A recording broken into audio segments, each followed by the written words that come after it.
there's no better education than getting out and seeing the world. The experiences are what you're going to remember in the long run. Getting out to see the world has just really opened my eyes to a lot of things. I know a little bit about a lot of random things, and that's because of travel. We're going to be able to learn so much about some really great destinations. I'm excited about how this will improve our group itineraries. I'm really looking forward to having great conversations about places.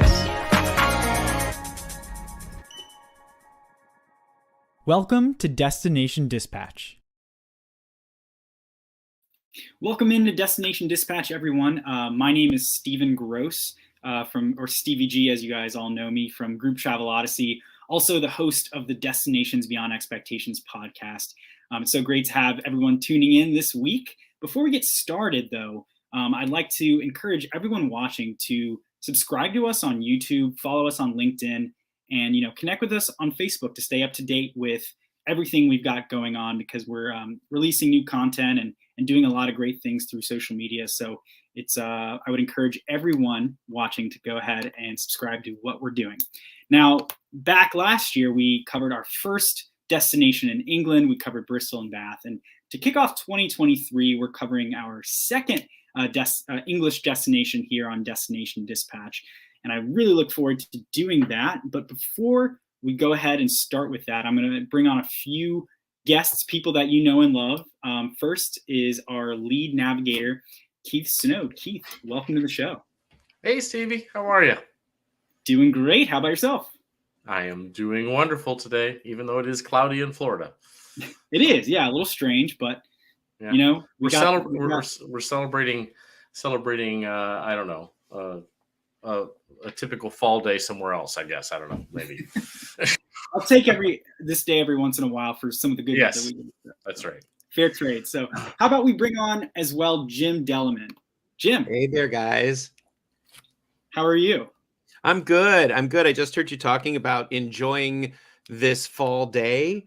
I'm enjoying this day as well, but for a different reason. We're actually in like the upper 40s, lower 50s in New York, and for a January day, I'll take it. Yesterday was in the 60s, and so people were outside without coats and jackets and everything. So you would have thought that spring and summer was on its way, but we know better. But still, I'll take these cloudy. Mother Nature's trying to fool you, right? So, guys, I brought up a little bit earlier, I alluded to it, that we are covering our second destination in England today, and we're actually going to cover West Norfolk. Can you guys tell me anything about that area? Have you ever been? What do you know? I have not been. However, I do know that I do know a little bit about the Sandringham estate and, its ties to the royal family and stuff. So I know that their retreat is up there in that area. But I'm excited to learn more. Keith? I have not been either, but I know that it has a long and very rich history of connection with the sea. And so that's the only thing I knew about it. So that's I'm going to be learning just as much as everybody is today. So yep. I'm in the same boat as you guys, but from the research I've done on West Norfolk and Kingsland, it looks like an amazing area, and I really look forward to learning a lot more about it. So let's go ahead and bring on our guest today. We have Phil, who is the Senior Tourism Officer at Visit West Norfolk. Phil, how are you doing? How are you doing? I'm doing very well. Thank you very much, Stevie, and thank you for having me on. Absolutely. So, let's kick things off by just getting a little bit more familiar with your area. Can you maybe give us a quick overview of Kings Lynn and of West Norfolk, and tell us what makes it so special or so unique for groups? Certainly. Well, if anyone doesn't know, you can find West Norfolk, ironically, because it's got the Westerness title, on the east coast of England. I politely say that we're part of a county which you can see, which is on the rump shape of England. So we're a county that's pretty much covered 3/4 by a coastline. And within Norfolk, obviously, we're the western part of it. A part of our coastline is often referred to by other people as North Norfolk, but that's another story entirely. But the central town of West Norfolk is King's Lynn, and that was formed in 1101. And over the centuries, it's grown and grown and grown. And then we got into lots of maritime trade with the Hanseatic League, which is a German maritime trading league.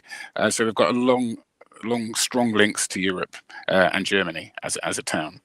The majority of West Norfolk is rural. I mean, of the 556 square miles that covers the whole of West Norfolk, there's only really about 28 kilometres square that you could even remotely say is urban. We have 3 towns. We have King's Lynn, which is a maritime and market town. Downer Market, which is south of our area, which is near the Fenlands. And then up north, we have the seaside resort, made in Victorian times purposely as a seaside resort, called Hunstanton. Awesome. So, I mean, I'll let Keith jump in here with the question, but really quick, I just want to know, how do you get to your area? Like, what's the typical route for international travelers if they're coming in? How do they get to West Norfolk? Sure. Well, via rail, it's the Govia Thameslink Railway, which operates straight from London King's Cross through Downer Market to King's Lynn. You can't get lost because King's Lynn there's a destination that's on all the boards. It's the end point, so you can't fall asleep on the train and then wake up somewhere else because it stops there. So that's a good bonus for me as I get older. So I like my naps. So the journey from King's Cross and St Pancras in London to King's Lynn is around about an hour and 40 minutes. So that's one of the most, I would say, outside of roadways and bringing cars into the area, the train is the most popular way of getting from London. That includes direct transport from Stansted Airport on the same train coming straight through to King's Lynn.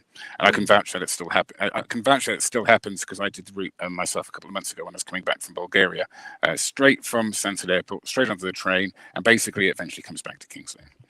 So the train link is perfect. With regards to air, well, as I mentioned, coming by air, the Stansted Airport is probably the most used airport to come to West Norfolk or Norfolk in general. But obviously you've got Heathrow as well. Gatwick and East Midlands airports are each around 2.5 hours drive.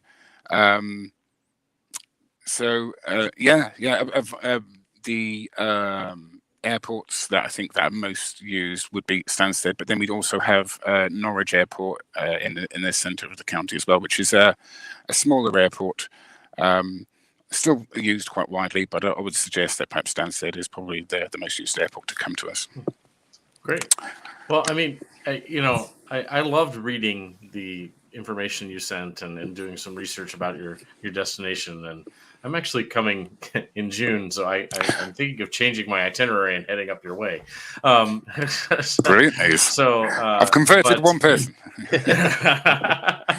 I noticed, and you even referenced this right before we started the broadcast here, that your area has typically been noted as a seaside destination, but it's evolving and it's changing, and I noticed that one of the monikers that you had on for West Norfolk was the festival town, and so I would love to understand some of the things that have evolved and what is changing in your destination that really would appeal to groups other than the seaside part of it.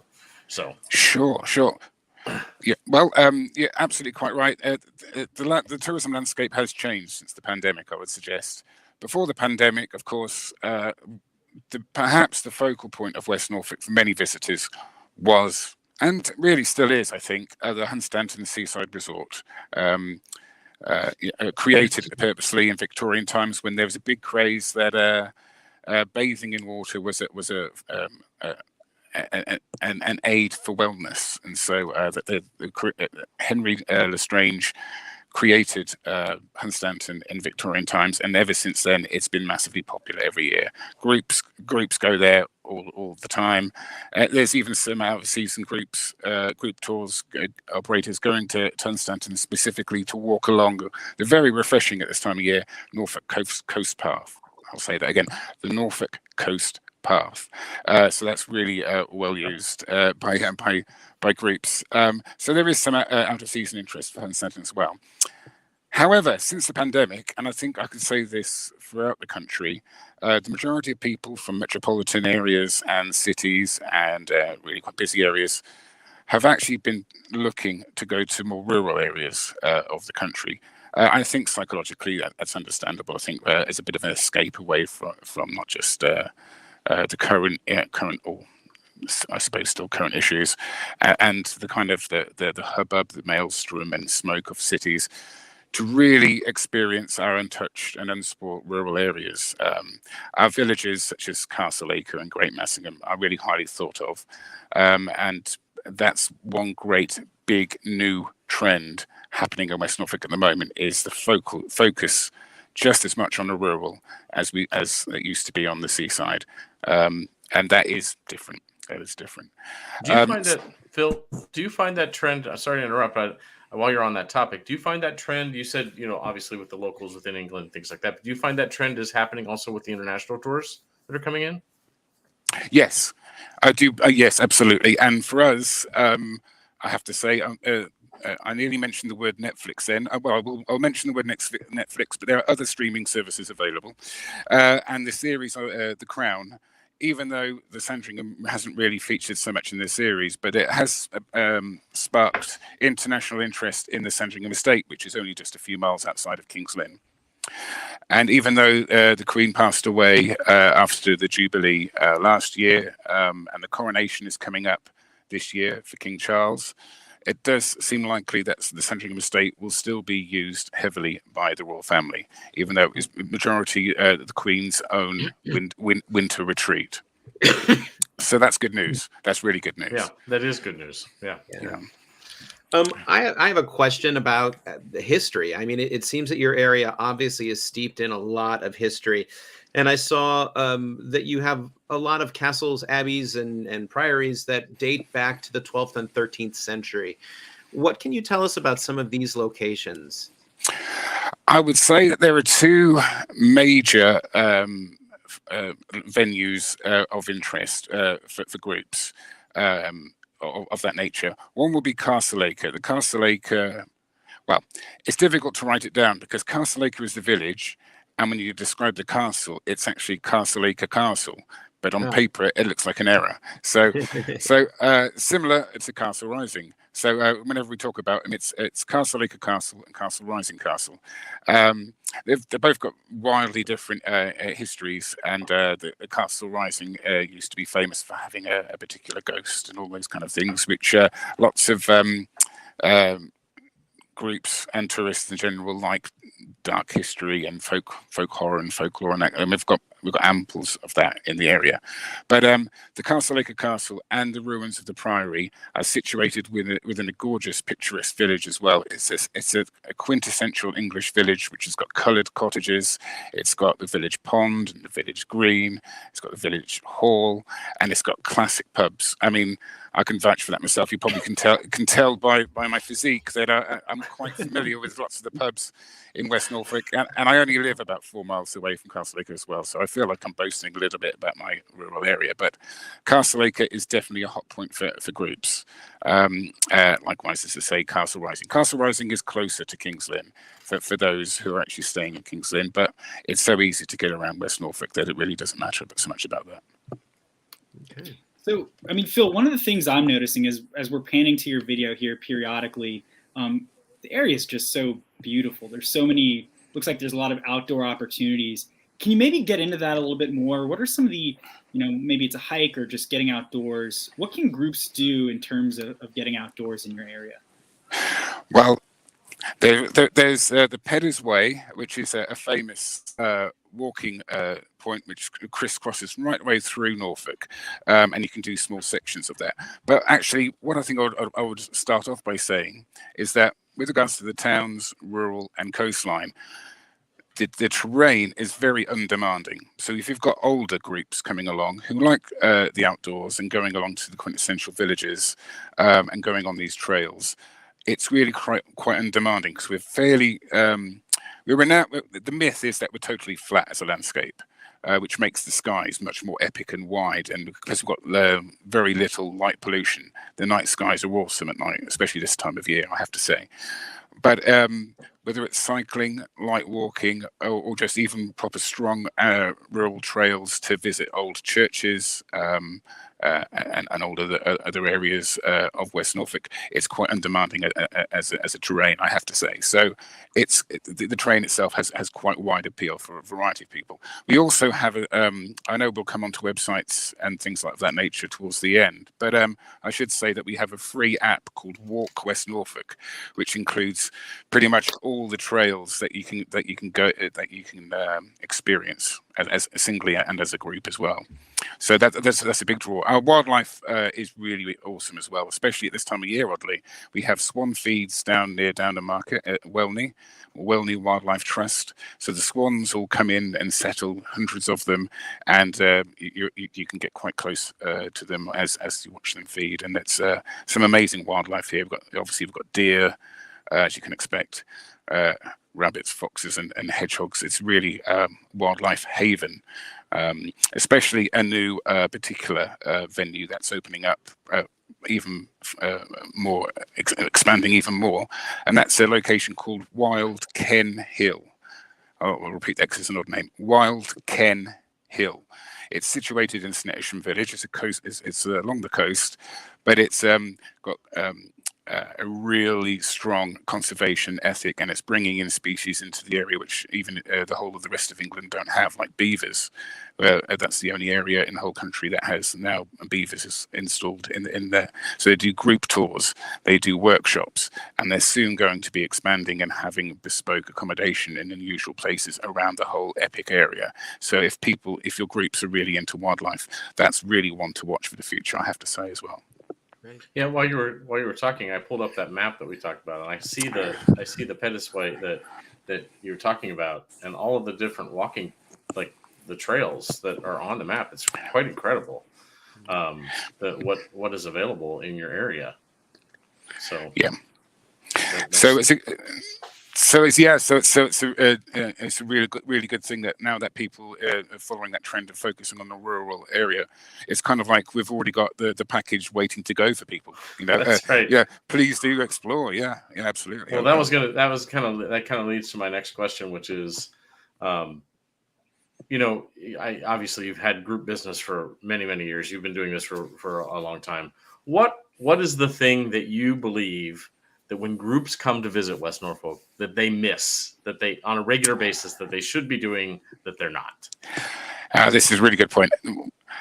My main role, I've been working in this department for 13 years now, and I've been a manager of it for the last 3.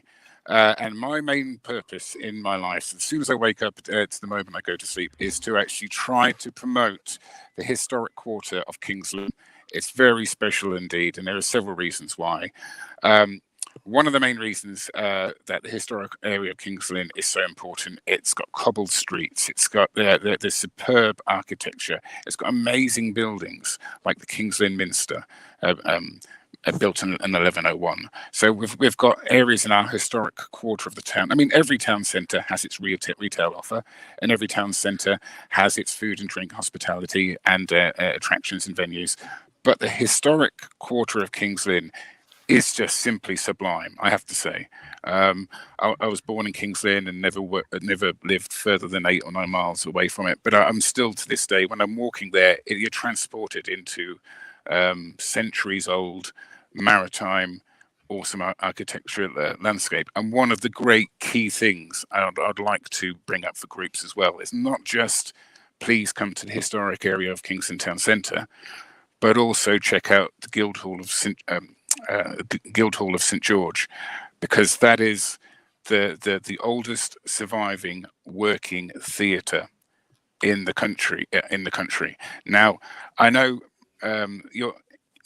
eager-eared viewers of this program would have heard something similar about the Bristol Old Vic Theatre when the chap came on to do Bath in October, your episode there. Now, he's quite right in saying that his theatre, which was built in the 1700s, is the oldest continuously working theatre.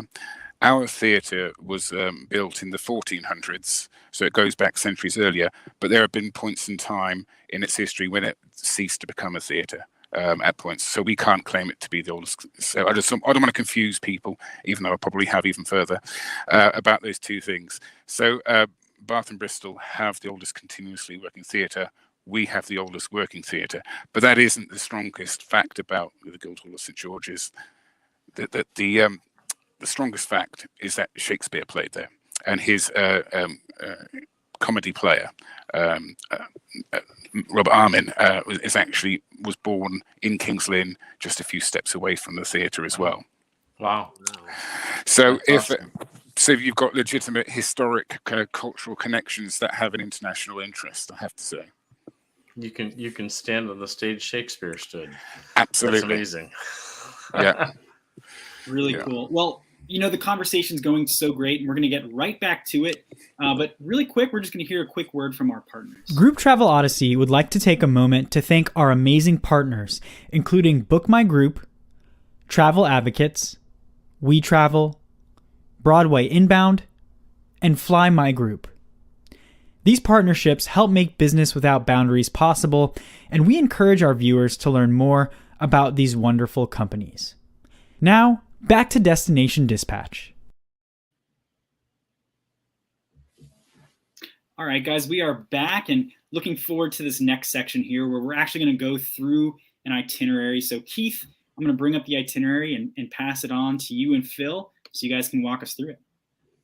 Great. And just as a reminder to our GTO members, you can find this itinerary under the West Norfolk listing in Supplier Manager, but you can also pull it up as a trip template in Sales Manager and just copy it and use it to build a trip. So it's that simple. You go into Sales Manager, you go to Template Trips. There's a button right on your homepage, and search for West Norfolk, and you will find all of this great information, easily accessible, and you can use it right away to build your next itinerary. So, Phil, I'm going to turn it over to you and let you walk us through this itinerary, and I will do the scrolling, so I'll be the behind-the-scenes guy here, and let you do the talking. Sure. Well, thank you very much indeed. The screen is, because I'm getting so old now, the screen is a little small, so I'm actually reading from a version of it that I have here. So if I'm looking downwards, it's not out of sorrow, it's because I've got my notes here for it. So, that's okay. So thank you. So let's give a scenario that the group arrives after a smooth journey to King's Lynn, and they're settling into their rooms. They've come out because they're very eager to explore King's Lynn. As I was saying earlier, I'm really pushing for the historic quarter of King's Lynn to be a part of a group itinerary because it's really, really amazing. So I would suggest to walk through King's Lynn Town Centre from wherever you're staying, amble down to the historic quarter. It's very well signposted by newly installed visitor signposts. And there's also a few interpretation panels and historic panels through the town as well to give you a bit more sense of where you are. But it'll be unmistakable when you come to the historic quarter because you'll see the majestic, towering Minster. As I say, that was built in 1101, so it goes back quite a few years. And it's open pretty much all day, every day, the majority of the time for visitors. And they do welcome groups as well. Fantastic. So opposite the Minster, we do have what's called the Stories of Lynn venue, which is a great resource for local history. It's very modern, interactive digital displays as well, but it also has one of the seemingly the last surviving tourist information centres in the country, because I'm not too sure if you have tourist information centres in America that much anymore, but in our country they seem to have faded away because everything's online now.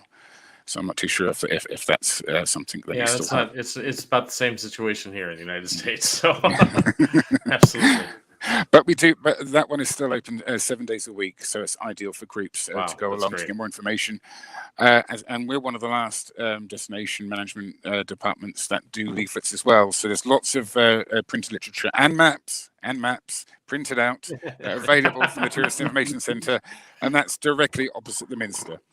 So, and you can also book King's Lynn Town Guides there as well. They're an amazing resource. As we go through King's Lynn, I have to just keep pointing out that the King's Lynn Town Guides do an amazing job. They've been going for decades, and they specialize in taking groups around on historic tours, relaxing historic tours around King's Lynn, and they do themed tours as well. I mean, their new schedule of tours for this year comes out in a few weeks' time, I think around about March time, and we support them with making the leaflet available for them as well. But they've got a great website with all the details on as soon as they post the program. So that's highly recommended for your groups, is King's Lynn Town Guides. And then if you take a walk away from there, you go down cobbled streets, which I cheekily say are very much Al Pacino approved, because you see him on those streets in the film called Revolution in 1985. I'm not too sure if you've seen that film, but it's again got a maritime background. Yeah. And a few years ago, he came back to do another voiceover for it in character, which I thought was really interesting. So, awesome. Although, I have to point out that he hasn't legitimately approved those streets. I'm just cheeky. So I don't want to get any Hollywood agents angry. So then you walk down to the South Quay along the cobbled streets, and you'll see the river there. There is a boat there called Baden Powell, which does do river trips. I think they're about half hour to 45 minutes long. So people can go on that and see the quayside from all angles. There is also a ferry that goes to the opposite side very regularly, I think every half hour, from one side or other to the river. Now, the river is strangely called the River Ooze, as in Teenage Mutant Ninja Turtles: The Secret of the Ooze, or whatever it is.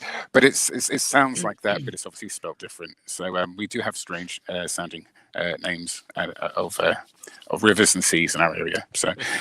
So you walk along the quayside of the River Ooze, and you'll come along to lots of these great food and drink establishments. One especially that stands out is called Bank House. That looks awesome. It's on a particularly great vantage point to see the surrounding riverside. It does great afternoon tea. Do you? Sorry, this is the most ignorant question I've ever asked anyone. Do you have afternoon tea in America? No, but we should. We should. Well, do you know afternoon tea? I do, yes. Yes. Right, okay, yes. So you get a selection of finger sandwiches and cakes, all on a pedestal with tea or coffee. So Bank House there's amazing afternoon tea. But there are other establishments along the riverside that does. But to have a feel of history, almost regal atmosphere, I do recommend Bank House as to stop off for lunch, perhaps as well. Fantastic. Great. Yeah. I would say, sorry, can I ask you just to scroll back up slightly, if you don't mind? There, on that picture there, that's the Duke's Head Hotel. I have to say, there are other hotels available in King's Lynn, as a disclaimer. But realistically, for group tour operators wanting an amazing hotel within King's Lynn, for groups, they specialize in group experiences. They've got a magnificent 80-room hotel inside that. They've got great history, and they go that extra mile for groups. And if we've got time for me to say one anecdote about that, the winter before last, I was walking past there because I work quite close to the Duke's Head Hotel, and I thought, it's snowing. It's amazing. We're going to have a white Christmas. But it was the manager setting up an electronic thing on the top of the building to make it snow, to make all the groups that were coming out into their coaches smile and actually have a general sense of an experience, just that kind of quirkiness. And I thought it was amazing. All this snow everywhere, and it wasn't like synthetic either. It was just fantastic. And I thought, wow, he really, the manager there and all of the team are great. It's got a great restaurant. It's got a great bar called Massey & Co. It specializes in cocktails. But I think there are other places around King's Lynn, of course, and around West Norfolk. But if you want a central hub for your groups that looks after groups and has a stop-off point for coaches outside, which is a temporary one, but then it's a permanent coach parking bay about 5 minutes away from their walk, 5-minute walk from behind the hotel as well. So I highly recommend the Duke's Head Hotel, I have to say. That's great. That's great. It's always good to have a good hotel recommendation for groups, because that's not an easy thing at all. No. So. I did mention the Kingston town guides before. As I say, they do very quite a few themed walks, depending on the taste of what you're going for, really. And again, that's the interior of the Guildhall of St George, the actual theatre that Shakespeare and his players played in. I do have the date here. I'm terrible with dates, so I have to write them down. I have to apologise. Let's have a look. 1445. Yeah, that was yes. Sorry, yes, I can hardly see. I know it's small. It's much bigger on my screen. So yes. So basically, Shakespeare and his company was paid to play in the theatre actually in 1592 or 1593 when the London theatres were shut due to the plague. It opened in 1445 for players, but that's when the academics are saying Shakespeare came to town and teamed up with his comedy actor Robert Armin, who is really important in and of himself. He was the first person ever to play the gravedigger in Hamlet, for instance. And there's a part in Hamlet allegedly by Shakespeare that is said to have been inspired by a true event that happened in that theatre as well. There's lots of history that's going to be focused on Shakespeare as this time goes along over the next couple of years, because that theatre is in a process of revitalisation. So that's one to watch, definitely. That's great. So after a fabulous evening at the theater, the next day we jump to our next day's itinerary. Yeah, absolutely.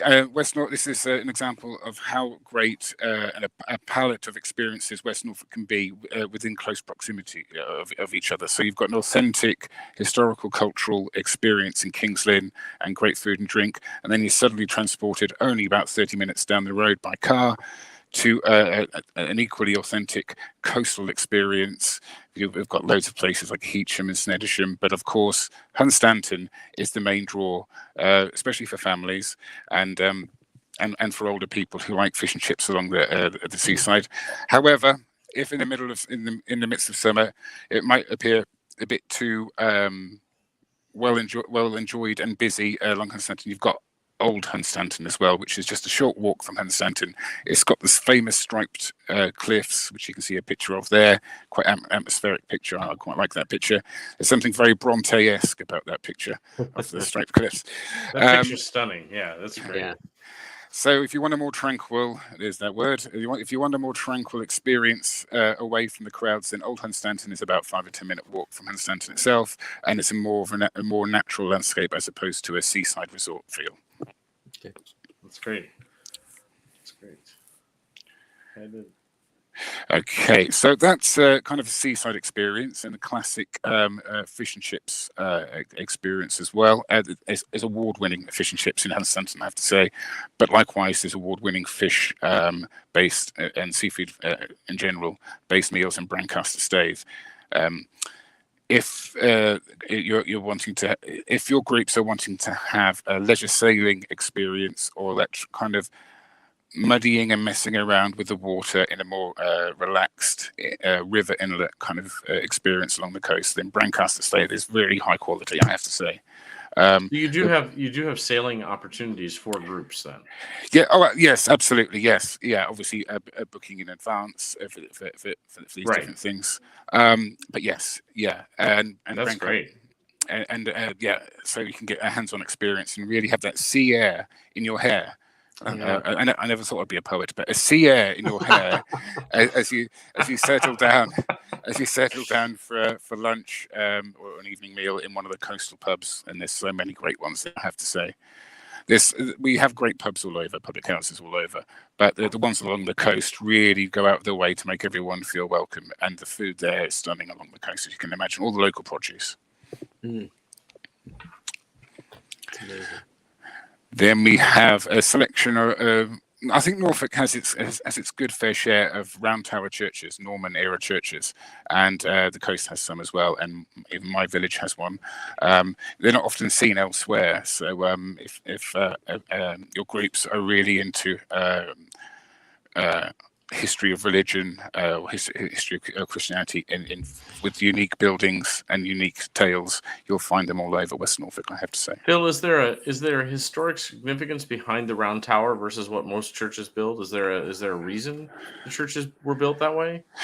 Well, there are several theories. One theory that I don't know is true, I have to say, but I quite like to recount this in that they were saying that the round towers were basically favoured so that if there's any more invasions by Vikings, you can move from one window to the next quicker. I don't know how this makes sense. If it's round towers to look to see if they're coming along, that tale is certainly attached to my own village church, but I don't know if the validity of that. So, see, okay. So, I see here about you mentioned about the fish and chips, but in the evening, the Neptune restaurant is a Michelin. Yeah, it's a Michelin-rated restaurant, huh? That might be one of only perhaps two in East Anglia or Norfolk. I'm sorry, I'm making another daft question up in my head now for you. The Michelin guide is that established in America in the same way as? Yes. Yes, it is. Yes, I thought it was better. I just wanted to check. Yeah, really high quality food. They excel, of course, with seafood, but they do have a wide variety of modern and traditional dishes there. So I can't recommend that place enough. If you want, and they are group friendly as well. Yes, they are group friendly. Obviously, with advanced booking, so they can make sure that everything's all settled for people. Of course, it goes without saying, but yeah. Right. So now we're headed into the rural side of things. We've gone from the seaside to the rural side of things. Yes. So this is probably the third side. If there are sides to West Norfolk, this is the third one. You've had the history and culture and heritage in King's Lynn. You've had the seaside and coastline experience. This, again, only 20 minutes away from the coastline. It really is. These are really all short distances, but they're completely unique experiences. So, as I say, founded in the 1930s. I think Norfolk Lavender, alongside some of the tulip fields that we have, is probably one of the most Instagrammable open air venues. When you walk amongst the fields, not just the scent, but the colour seems to overwhelm your senses in every way, really. And they do lots of really good local produce based around the lavender ingredient as well. And there's some unique gifts that your groups can buy there as well. It's highly thought of, especially highly visited, if that makes sense, throughout the summer months, especially from July to September. But yeah, it's a group favorite. You see a lot of photographs for that in a lot of travel publications in that, for the entire country. I think you see that quite frequently. I've seen it more, quite a bit. Beautiful, yeah. And then the castle, the village of Castle Acre. Yeah, absolutely, and the Castle Acre Castle, absolutely, and you've got the keep there, and so extremely group friendly. It's run by English Heritage, so the Castle Acre Castle and the Priory Ruins are both run by English Heritage, which is a national organisation that deals specifically in the management of these kind of properties, and going in line with what I was saying about the trend of real great interest in our rural offer earlier, the English Heritage Survey that came out perhaps about a year ago pointed out that their footfall has gone almost immediately back to pre-2019 or pre-2020 figures around the country, not just in West Norfolk. So there's actual evidence that this trend is happening quite a lot, of people just getting out there, losing all contact with modernity, perhaps except for the phone. And sounds lovely. Yeah. And there's a photo everybody knows. Oh yes, Yes, absolutely. Other than it being closed throughout the winter, it does have a really good opening schedule from the spring onwards. It has really great festivals there. So you've got a flower festival every year, you've got food and drink, you've got a craft festival, and you get stand holders coming from across the world, not just the country, going there to set up a stall as such on the grounds. Really great experiences. We used to have a stand there as well, Visit West Norfolk stand there as well. So I know the buzz that happens there. So that's really great. They also do a great Christmas craft fair there as well. Very atmospheric, as you can imagine. But outside of those kind of events, the majority of the interior is available to people to go in and have a look. And I think I might have included a picture of the interior, perhaps, if I recall correctly. Later on towards the end, I think. Yep. So Sandringham, it goes without saying, it has great group and coach facilities, parking. It's got really great regenerated restaurant now available, higher quality than ever before. And so I've got a good working relationship with one of the events managers there. And every time I speak to them about their future plans, I'm blown away by their ambition to get more visitors there. It's a top-notch, faultless venue. Wow.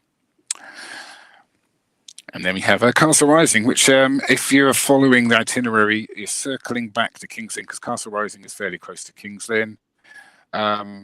It's a fun day to ramble around and go within the castle itself as well, because it's basically ruins. That's extremely popular as well. For just about 10 minutes outside of King's Lynn, that's a great stop off before coming back to the town. Oh yes, one of my favourite pubs, award-winning with its real ale, the Dabbling Duck. That's in Great Massingham, and that picture there is of the Dabbling Duck. You can basically see a corner of the village pond to the bottom left of that picture, and the amount of ducks that hang around for people who are perhaps taking their food outside, as you can imagine. But they're all friendly ducks. There's no vicious ducks in Great Massingham, I have to say. So that's a quintessential English village experience there. That's great. That's great. And there's your inside photograph. Oh yes. Yeah. Yes. This photo here, the nature scene is just stunning. Like I stared at that for a while when I got to it, when I originally saw it. It was really a beautiful photo. I love it as well, and it encapsulates everything that I think that people, except for perhaps the history element of the rural area, but it encapsulates trails, it encapsulates the view, it encapsulates the nature and wildlife, but more importantly, it captures the ambience of West Norfolk, definitely. Yeah, I want to go there right now. It's wonderful. And then, as promised, I'm gonna show everybody the map. Because this is the trail. If you go look right down the center here, I don't know if you can see my cursor moving. Yeah, that's the trail that Phil was talking about earlier. But you can see many others along this path here, along the top, and the Peter Scott Walk. Is that what that is over here? Yep. So there's lots of opportunities to get out and get on your feet. Absolutely, and to experience coast to rural areas and seeing all such great sights as you're going along as well. So you're getting, I could see that the trails pass a lot of the places that you've talked about, and it's really impressive. Yeah. So that's great. That's great. Well, thank you so much for sharing that wonderful itinerary with us. I'm ready to pack my bags and go. So, I'll hold you to that. Well, Phil, it's been such a great conversation. We're so glad you came on the show. But, before we let you go, can you let us know a little bit about how people can get in contact with you and then stay connected with Visit West Norfolk? Absolutely. And in actual fact, I always remind myself about this element I'm about to talk about. Of course, you can find us on visitwestnorfolk.com. If you're really inclined to get involved with the trails aspect of West Norfolk, because it's a major aspect, then we do have a separate website called explorewestnorfolk.co.uk. You can find us on Twitter as well. You can just you can search Visit West Norfolk, but our actual handle is Visit W Norfolk on Twitter. And we've got the exact same handle on our fairly new Instagram account to show off a bit more of the visuals of West Norfolk there. Now, you can get in contact with us that way, but we also release a fortnightly e-shot to visitors and group tour operators alike that shows off all the different themes and different elements that West Norfolk can bring to your clients. So I'd recommend that if people wanted to, that almost on every page on our website, there's an ability to sign up to be part of that e-shot. Great. And I don't want to shock anyone, but we in our humble Visit West Norfolk office are not. We don't partake in big data things. If someone gives us their contact details, only we have that. We don't pass on any details of that nature whatsoever. Well, great. Excellent. Phil, thank you so much for joining us, and I really appreciate you taking the time to let us know a little bit more about your area. It's been a wonderful conversation. It's been awesome to be on the show. Thank you so much for inviting me, Stevie, and everyone. It's been a massive pleasure. Thank you for being here. Thanks, Phil. You. Take care. Thank you. Thank you. Bye. Well, I thought that was really awesome. I really enjoyed learning about West Norfolk. Such a cool area. And that history, just so many parts of it are 1,000 years old, and it's just really kind of amazing to think that all of that is still there. So that's the thing that blows your mind, is the fact that like over 1,000 years ago, this stuff like it was here, like it just and you look at that theater in the 1400s and think that's what they looked in the 1400s. That's what they saw too. So it's just it's crazy. Yeah, it's just crazy. It really is. We don't get, it's our oldest thing in the United States, 300 years now, maybe. Like, I don't know. It always blows my mind. Yeah. It's always so crazy to think about it in terms of US versus Europe and age and history. It's always I think we should start a campaign for afternoon tea in the United States. I really do. I'm fine with that. I am. Everybody breaks at 3, in the afternoon for afternoon tea, and it's all good. I think that would be appropriate. Much more civilized. It really is. Yeah, absolutely. Well, before we close the show today, guys, I just want to make sure that our listeners know that GTO is on social media, and that's a great way to stay connected with us. Find us on Facebook, LinkedIn, and then subscribe to our YouTube channel as well, because we're putting out great live streams. And on the topic of live streams, we do this Destination Dispatch show, but we also have a different live stream. Jim, can you let us know a little bit more about Coach and Go for anyone out there? Absolutely. Yeah, every other Tuesday at 2:00 Eastern time, we do GTO Coach and Go, and we bring on experts from our own team and talk about different aspects of our system, of the GTO system. So for our member companies, for our users, we come on and we kind of refresh your memory about some easier ways for you to do things, and for ways for you to make your business much more efficient. We also announce and go through new products and new functionality of our system as well. And again, that's every other Tuesday at 2:00 Eastern. And you can watch it right here on YouTube, on LinkedIn, on Facebook. Perfect. And then Keith, obviously, just let us know a little bit more about the website and where people can go to learn more about Group Travel Odyssey. Well, as you said, please, follow us on Facebook and LinkedIn. Also, subscribe to our YouTube channel. There's a lot of information on our YouTube channel. All those past episodes, Coach and Go and Destination Dispatch, and some other resources there about GTO that will really fill in a lot of the blanks for you. But you can go to our website, grouptravelodyssey.com. You can learn a little bit more about us. And then please reach out to us, Stevie, myself, Jim, Kara. There's a whole team of people here ready to take care of you and make sure that you have the resources you need, and that GTO can be there to help you grow your business. Thanks. And last thing, I'll just go ahead. Stevie, you tell us about Destinations Beyond Expectations podcast. Yeah, so Destinations Beyond Expectations is the podcast I host. Be sure to visit the website, dbetravel.com. Let me pull that up right there.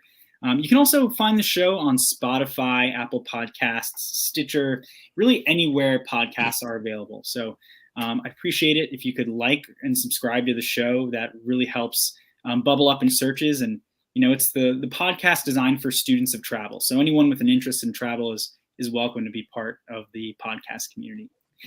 And with that, I think we're about done, guys. What do you say? I think we so. are. Excellent. Our number 1 for 2023 is on the books. It's in the books. Yay. I love it. Happy New Year, guys. Happy New Year, and I will see you guys later. Yeah. Yep, absolutely. Good. Bye, everybody. Thank you for watching this episode of Destination Dispatch. We invite you to stay connected with Group Travel Odyssey on Facebook, YouTube, and LinkedIn, and be sure to check out more of our media, including GTO Coach and Go and the Destinations Beyond Expectations podcast. Please visit our website, grouptravelodyssey.com, where you can learn more about GTO and request a demo. Group Travel Odyssey, business without boundaries.